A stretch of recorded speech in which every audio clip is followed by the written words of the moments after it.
The children go forward with their little satchels,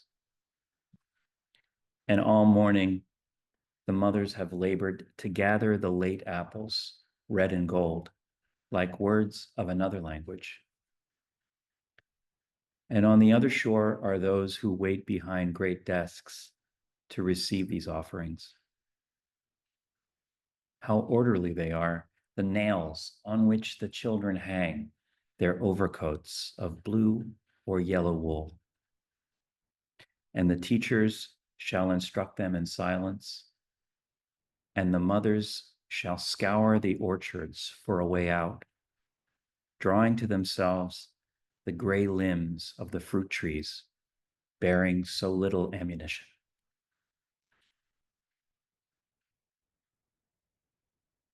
Let's get into a comfortable position.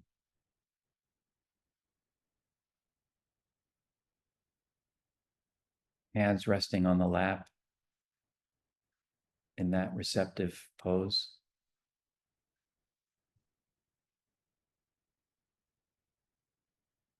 As soon as I find myself falling back into this position, a smile comes over my face, no matter what kind of day I'm having. And you just straighten your back a little bit and lengthen the neck.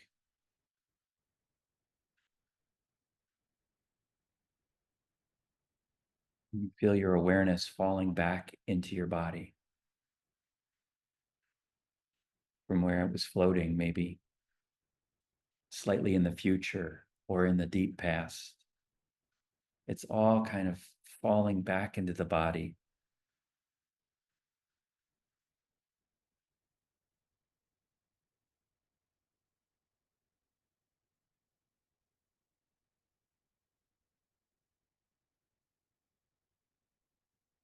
And then you do the work of softening everything.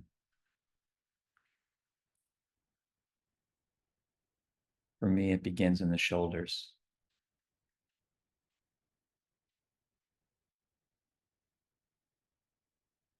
And then the jaw and around the eyes, the back of the neck,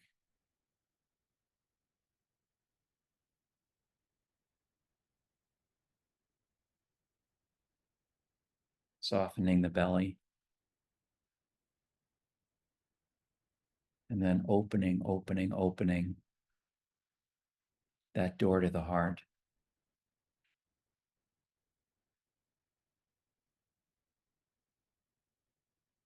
Where all the archers are, ready to defend.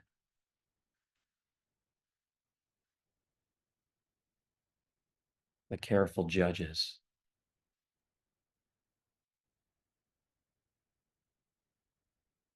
And just for now, just for the next half an hour, we say, okay, go home.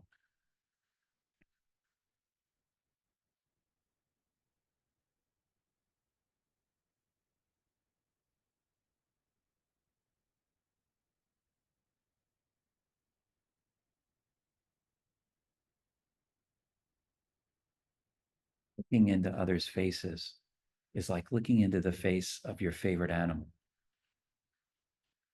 where there's just that rheumy-eyed loveliness looking back at you.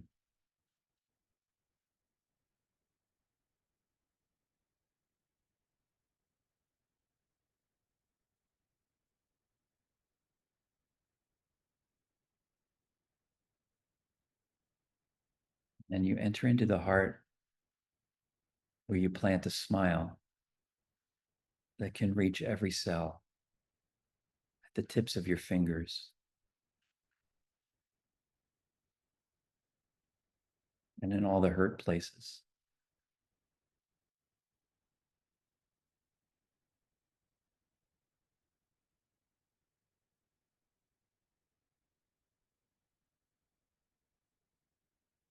And now we're in it.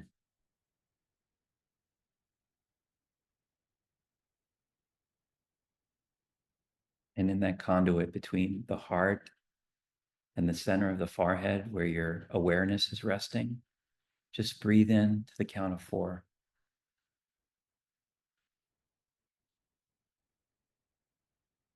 and pause.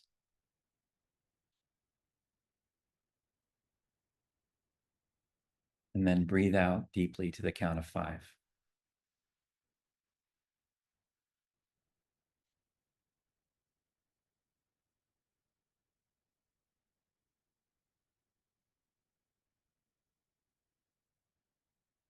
Some people like to carry a little instruction with the breathing. Breathing in, I think only of breathing in, Thich Nhat Hanh says.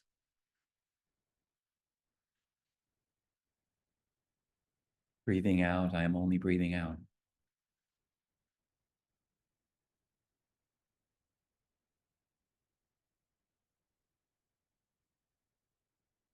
Or you might say, breathing in, I know this world of appearances and separation is an illusion.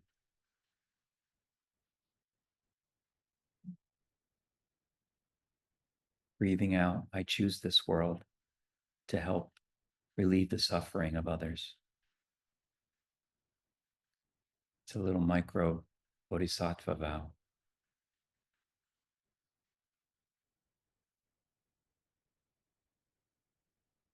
So with each breath, we choose the world again and again.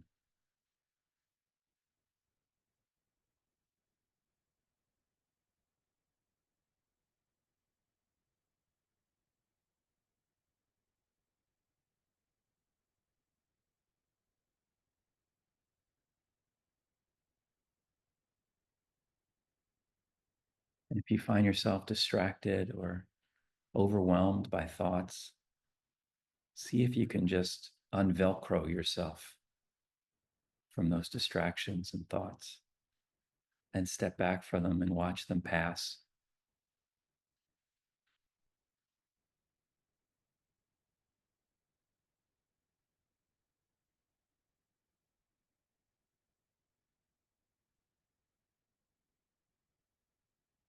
Whether it's something you have to do later, or a nagging pain, or a worry that you've been harboring.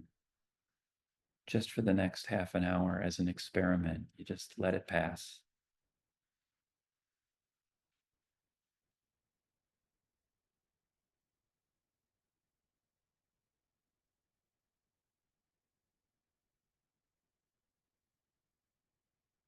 Take 3 more breaths.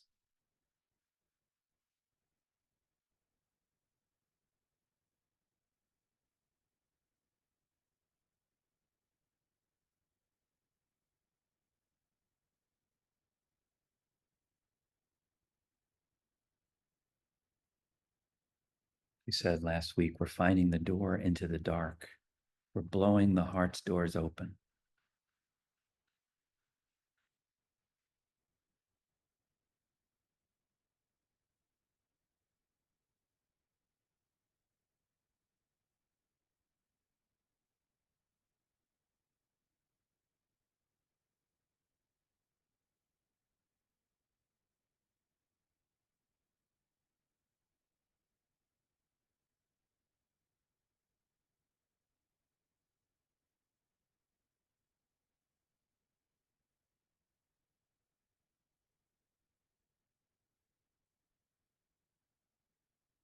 The School Children by Louise Glück.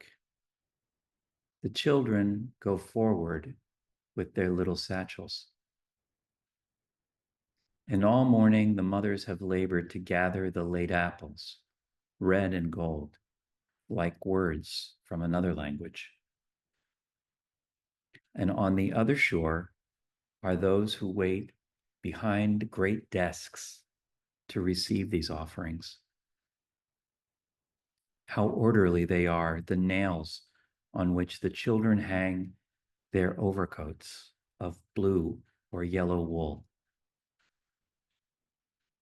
And the teachers shall instruct them in silence. And the mothers shall scour the orchards for a way out, drawing to themselves the gray limbs of the fruit trees, bearing so little ammunition. This poem has fascinated me for years. I've copied it in notebooks. I've read it over and over. I've taught it in classes. And what makes it great is the not easy answers that arise from it. Sometimes when I'm in the presence of a poem like this that changes as I change, I just ask myself, if it were a painting, whose painting would it be? And for me, surely this one is Van Gogh, mostly because of the color palette. If you notice the red and the gold apples and the blue and the yellow wool, you can just see Van Gogh's perception coming to life. There's this mustardy at the peak of life and starting to die quality that seems to be issuing from the poem. It's a poem, the color of October, you could say. And it was written in an October kind of time in Louise Glück's life. She was about 28 when her book, House on Marshland, came out. It's only a 42-page poetry book. It was her second book, and it took her 6 years to write. And she was struggling to find a new voice for her work. This poem became one of the best known poems in the book. And it's called The School Children, but strangely, to me, it's really a poem about the teachers' role in what's happening to these children. It's full of war imagery, I'm sure you noticed, because the last word of the poem is ammunition. In fact, I have a prompt that's inspired by this poem where I ask the poet to write a brief poem, but save the most important word in the poem for the very end. Make it the last word of your poem. And this is the poem that I use as an example because it just informs all the words that came before it. You'll notice that the children are carrying their little satchels and going off into the world. They're like World War I soldiers walking off in lines, marching away. And then the teachers on the other shore are sitting behind these great desks like generals. And the children seem to be going from the thou world, if you want to use the language of Martin Buber, the thou world of the mothers to the it world of school and the teachers and adulthood, where they're going to be treated as things and not cherished, beloved people. And they're bringing these apples, which are always so mysterious to me. The mothers have picked for them to bring to their teachers.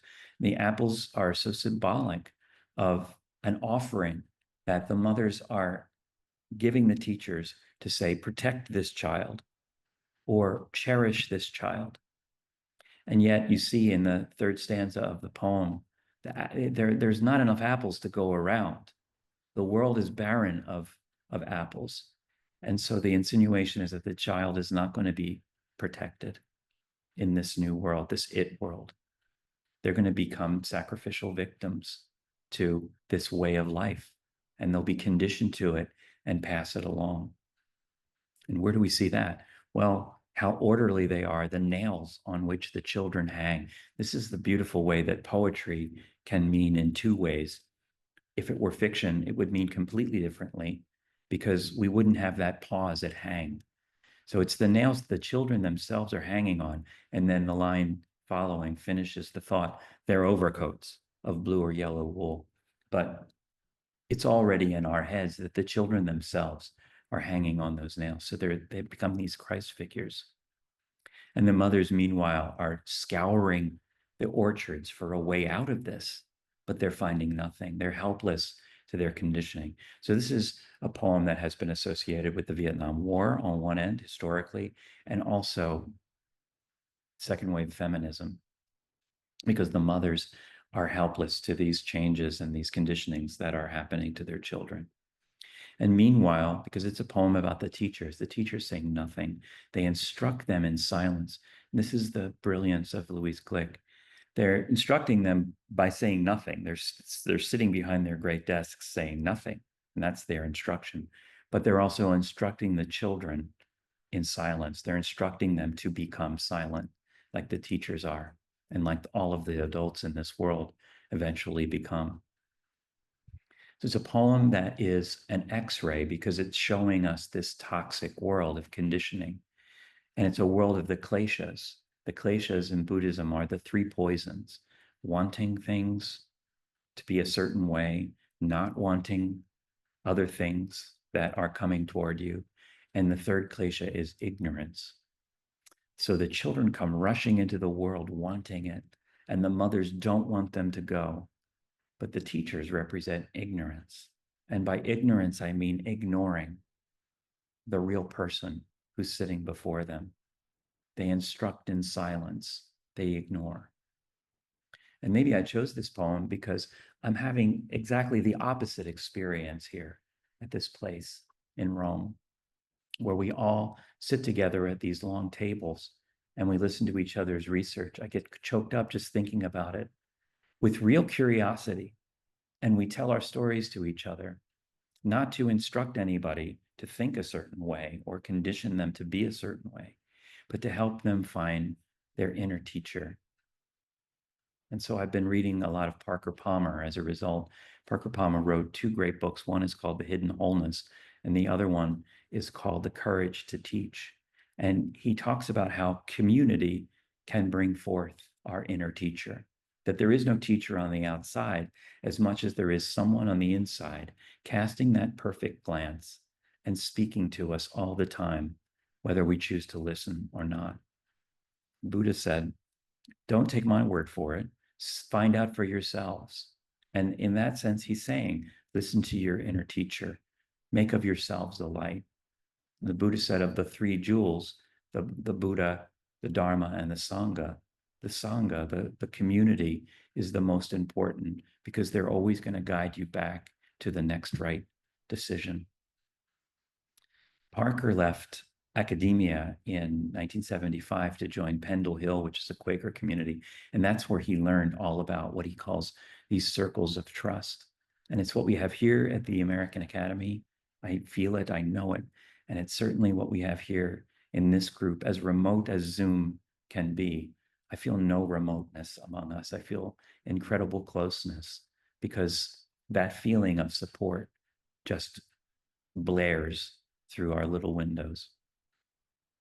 What Parker says is the circles of trust I experience at Pendle Hill are a rare form of community, one that supports rather than supplants the individual quest for integrity. And he says it's rooted in two basic beliefs.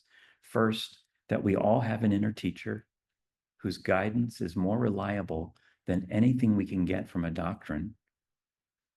And second, that we all need other people to invite, amplify, and help us discern the inner teacher's voice. So if we could today, let's just all invite and amplify that inner teacher in each other. Be the opposite of these teachers in Louise Glück's X-ray poem, so that we can all feel that perfect glance, that Buddha nature, or what's called in First Kings, the still small voice. What Elijah hears is the voice of God in the tiniest whisper. And the line goes, after the earthquake, a fire, but the Lord was not in the fire. And after the fire, a still small voice. Here's the poem again. The children go forward with their little satchels, and all morning the mothers have labored to gather the late apples red and gold, like words from another language. And on the other shore are those who wait behind great desks to receive these offerings.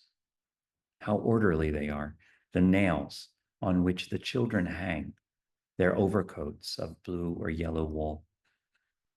And the teachers shall instruct them in silence, and the mothers shall scour the orchards for a way out, drawing to themselves the gray limbs of the fruit trees, bearing so little ammunition. Let's go back into the meditation, and I want to see if we can retreat backward to that place where the voice is speaking. So getting into that comfortable position of receptivity.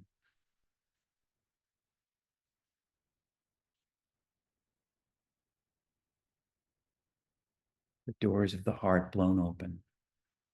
Everything softened. The neck lengthened a little bit. The back straightened just a little bit. And the breath, that conduit between the heart and the center of the forehead where your awareness is resting. We could be there all day. But all we're trying for is the next 10 minutes. The breath goes up and down that escalator, away from the world and back into it.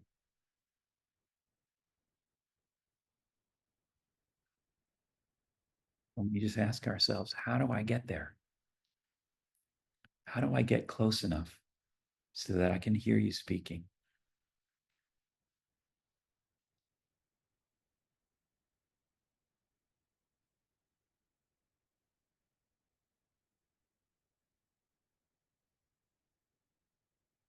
And we take off the wool jacket of the body. We step back from the body.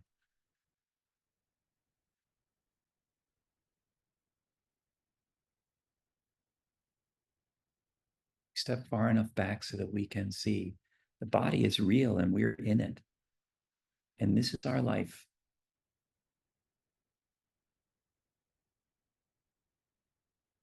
But the reality is that there's an eternal part that's watching everything.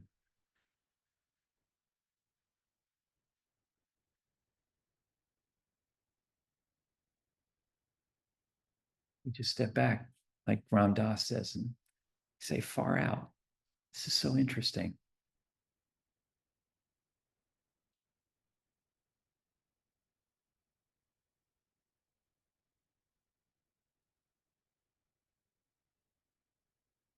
Broken bone is knitting in my body right now. It's painful, but it's also interesting.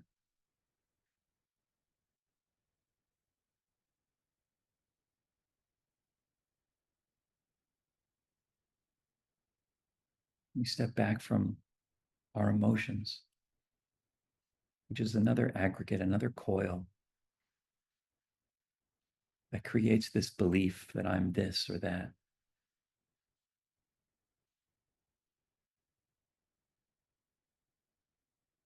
I feel anger right now. I feel sadness right now. I feel worry. It's real. But I can step back from it and say, how interesting.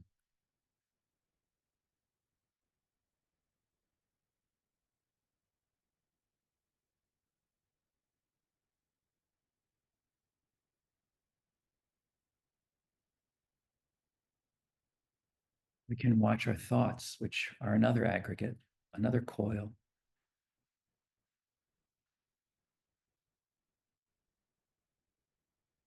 Without judging ourselves, without saying, oh, I'm a bad person, I'm a bad meditator, I'm a bad Buddhist, I'm a bad Catholic,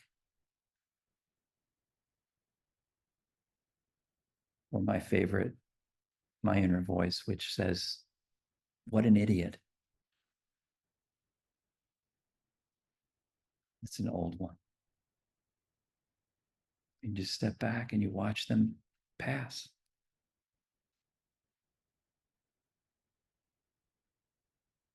Say, wow, what a cloudy October day.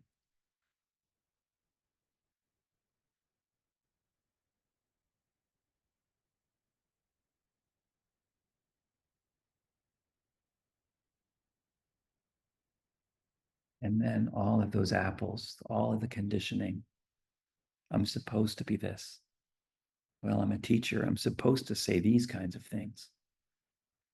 I'm a parent. I'm supposed to be this.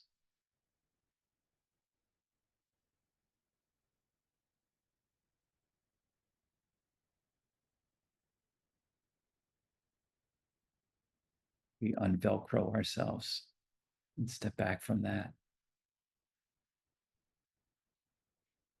point of view of the witness. You could even say, wow, what a beautiful costume that was. That was my favorite costume.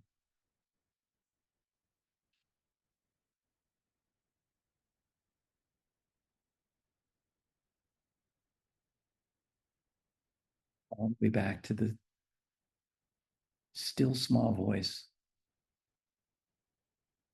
that's hidden somewhere in what's called the store consciousness, or you could call it the story consciousness, where you keep your oldest stories, where there's a child who actually looked out before there was any conditioning or language or thoughts that they interpreted or judged. And that's you.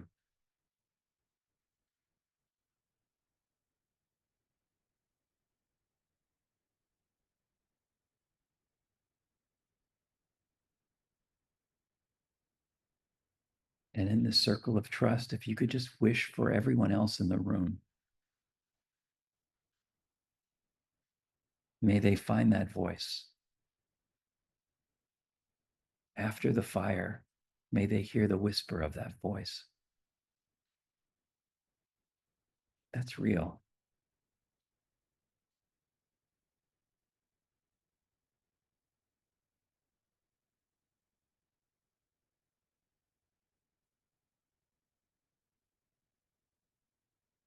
May they know themselves and cherish themselves as they really are.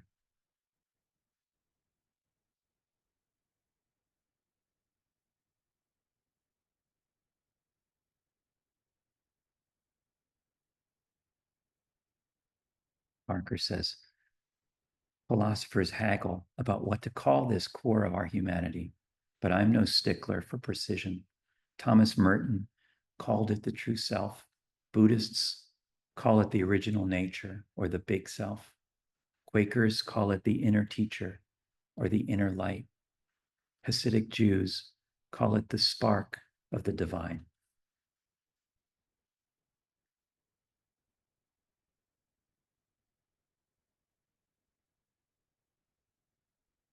The school children. The children go forward with their little satchels, and all morning the mothers have labored to gather the late apples, red and gold, like words of another language. And on the shore are those who wait behind great desks to receive these offerings. How orderly they are, the nails on which the children hang their overcoats of blue or yellow wool. And the teachers shall instruct them in silence, and the mothers shall scour the orchards for a way out, drawing to themselves the gray limbs of the fruit trees bearing so little ammunition.